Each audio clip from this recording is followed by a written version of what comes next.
Et c'est avec vous, Michael Elmidoro. Bonsoir. Bonsoir.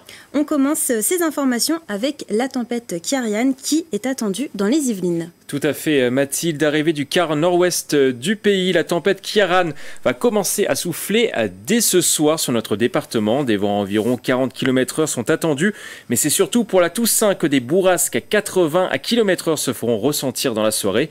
Pour le jeudi, ce sera très venteux avec des rafales à près de 90 km/h. Le reste de la semaine, des pointes à 70 km/h sont attendues.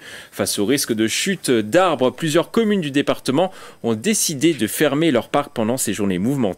Prenez donc garde en sortant de chez vous, ce n'est qu'à partir du lundi 6 novembre que l'intensité devrait diminuer progressivement. Demain, c'est le début du mois de novembre, un mois important pour ceux qui essayent d'arrêter de fumer. Dès demain démarre la 8e édition du mois sans tabac, un défi collectif national sur 30 jours pour en finir avec cette mauvaise habitude. Aujourd'hui, c'est le dernier jour pour s'inscrire gratuitement sur le site internet de l'opération. Si vous décidez d'y participer, vous recevrez un kit d'arrêt du tabac, une consultation avec un professionnel et l'entraide de toute une communauté grâce aux réseaux sociaux. Rappelons qu'arrêter de fumer pendant un mois multiplie par 5 les chances de cesser définitivement. Une bonne occasion de rejoindre les 115 000 participants déjà inscrits. On poursuit ces informations avec une tribune qui a été signée par 61 députés Renaissance, dont l'une est yvelinoise. Ces personnalités politiques de la majorité présidentielle appellent à la protection des populations civiles victimes du conflit israélo-palestinien dans le quotidien L'Opinion.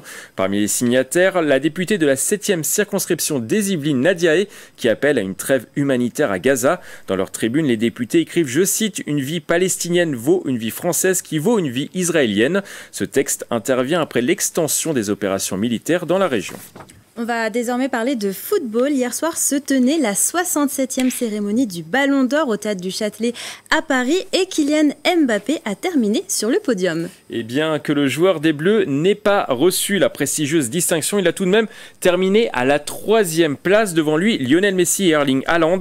Sur sa page Instagram, il a tenu à féliciter le joueur argentin pour son titre. Pour rappel, l'attaquant de 24 ans du Paris Saint-Germain a été formé à l'Institut national du football de Clairefontaine dans les Yvelines. Le buteur devra patienter au minimum jusqu'à l'année prochaine pour espérer décrocher le Graal.